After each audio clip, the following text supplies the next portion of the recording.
اعوذ باللہ من الشیطان الرجیم بسم اللہ الرحمن الرحیم وَأْمُرْ أَهْلَكَ بِالصَّلَاةِ وَاصْطَبِرْ عَلَيْهَا لَا نَسْأَلُكَ رِزْقًا نَحْنُ نَرْزُقُكَ وَالْعَاقِبَةُ لِلتَّقْوَىٰ آمَنْتُ بِاللَّهِ صدق اللہ مولانا العظیم۔ سورہ طٰہٰ کی آخری رکوع کی یہ آیات مبارکہ کا درس قرآن پاک جاری ہے۔ اس وقت آپ کے سامنے سورہ طٰہٰ کی آیت نمبر 132 کی تلاوت کی گئی۔ اللہ رب العالمین نے ارشاد فرمایا وَأْمُرْ أَهْلَكَ بِالصَّلَاةِ وَاصْطَبِرْ عَلَيْهَا، اور اپنے گھر والوں کو نماز کا حکم دیں اور خود اس پر ثابت رہیں۔ لَا نَسْأَلُكَ رِزْقًا، اے انسان ہم تجھ سے روزی نہیں مانگتے، ہم تجھ سے رزق نہیں مانگتے۔ نحن نرزقک، ہم تجھے روزی دیں گے۔ والعاقبۃ للتقویٰ، اور اچھا انجام پرہیزگاروں کا ہے۔ اس آیت مبارکہ میں اللہ رب العالمین نے ہر مسلمان کو ایک تو یہ حکم فرمایا کہ اپنے گھر والوں کو بھی نماز کا حکم دیں اور خود بھی نماز پہ قائم رہیں، کیونکہ نماز ایک ایسی چیز ہے کہ جس کے متعلق رسول پاک صلی اللہ علیہ وآلہ وسلم نے ارشاد فرمایا الصلاۃ عماد الدین، نماز دین کی بنیاد ہے۔ من اقامہا فقد اقام الدین ومن ترکہا فقد ہدم الدین،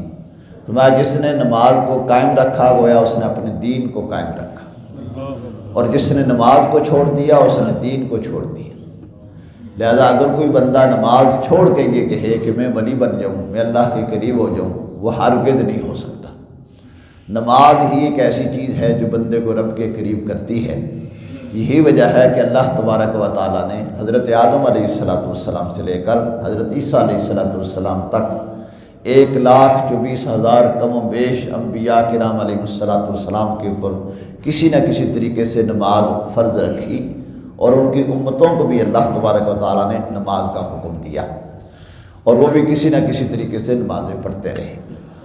نبی پاک صلی اللہ علیہ وآلہ وسلم کا فرمان میں نے کل بھی آپ کے سامنے عرض کیا، حضور نے ارشاد فرمایا الصلاۃ قرۃ عینی، نماز میری آنکھوں کی ٹھنڈک ہے، اور میں جب نماز پڑھتا ہوں تو اپنے رب کے قریب ہو جاتا ہوں۔ تو اس لیے رب کائنات نے وہ چیز جو اپنے حبیب پاک صلی اللہ علیہ وآلہ وسلم کو معراج کی رات بطور گفٹ تحفہ عطا فرمائی تھی، اس کی بار بار تاکید فرمائی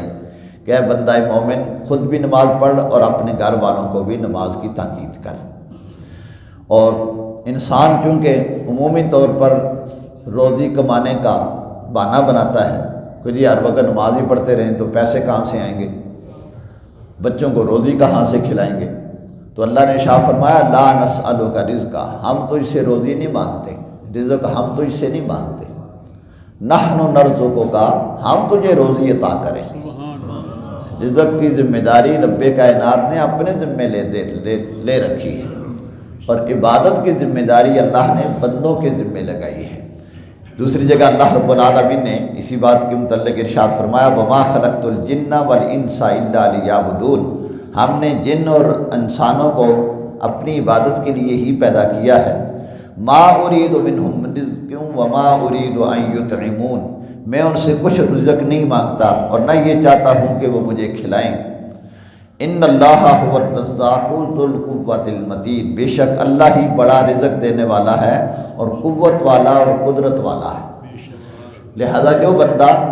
روزے کے پیچھے رہتا ہے کہ جناب پیسے پیسے پیسے، وہ پھر انہی چکروں میں پڑا رہتا ہے، اس کی پوری نہیں لگتی۔ نبی پاک صلی اللہ علیہ وآلہ وسلم نے ارشاد فرمایا کہ جو بندہ اپنی فکر کو آخرت کی فکر بنا لیتا ہے، آخرت کی فکر یعنی میں اپنے رب کے سامنے سرخ روح ہو جاؤں، میں اپنے رب کے سامنے اس طرح حاضر ہوں کہ میرا رب مجھ پہ راضی رہے، میں اس کی نافرمانی نہ کروں، تو اپنی فکر کو سوچ کو آخرت کی فکر بنا لیتا ہے، اللہ اسے تمام فکروں سے نجات عطا کر دیتا ہے،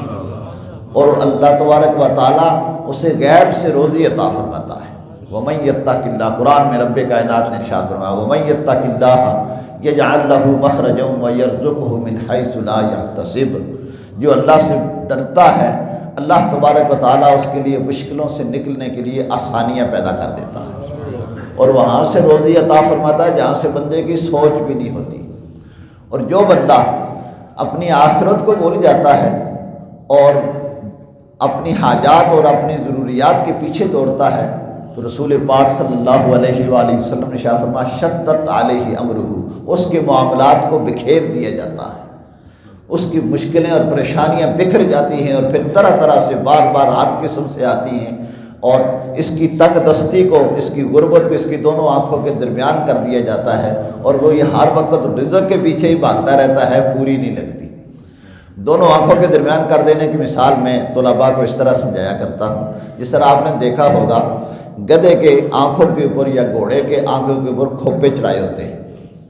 اور وہ ادھر ادھر نہیں دیکھتا، مسلسل اپنا سفر کرتا رہتا ہے۔ اسی طرح وہ بیل جو کلو پہ باندھا ہوتا ہے، اس کی آنکھوں کے اوپر کھوپے چڑھائے ہوتے ہیں، اور وہ مسلسل چکر کرتا ہی رہتا ہے۔ وہ یہ سمجھتا ہے ابھی میرا چکر پورا ہی نہیں ہوا، ابھی میرا سفر پورا ہی نہیں ہوا، مسلسل چکر کاٹتا رہتا ہے۔ یہی مثال ہے اس شخص کی کہ جو نماز نہیں پڑھتا، اللہ کی عبادت نہیں کرتا، اور دنیا کی دولت کے پیچھے لگا رہتا ہے، پیسے پیسے پیسے، اس کے پیسوں کا چکر کبھی ختم ہی نہیں ہوتا۔ ایک مشکل ختم ہوتی ہے تو دوسرے میں پھنس جاتا ہے، دوسری سے نکلتا ہے تو تیسری میں پھنس جاتا ہے، وہ ساری زندگی اسی چکروں میں رہتا ہے، اور آخر موت آ جاتی ہے۔ الہاکم التکاثر حتی زرتم المقابر، اللہ نے ارشاد فرمایا مال کی کثرت نے تمہیں ہلاکت میں ڈال دیا، یہاں تک کہ تمہیں قبروں کو دیکھ لیا، تو قبروں تک آ گئے، اور مال کی جو ہرس تھی وہ کبھی کم نہ ہوئی، یہاں تک کہ جو انسان بوڑھا ہوتا جاتا ہے، بڑا ہوتا جاتا ہے، مال و دولت کی ہرس بڑھتی چلی جاتی ہے۔ اور جو بندہ اللہ کی طرف توجہ کرتا ہے، اللہ اس کی ضروریات بھی پوری کرتا ہے، اس کی مشکلات بھی آسان فرماتا ہے۔ اللہ رب العالمین ہمیں نماز کی پابندی کرنے کی توفیق نصیب فرمائے، اور اپنی اولاد کو بھی نماز کا پابند بنانے کی توفیق عطا فرمائے۔ وآخر دعوانا ان الحمد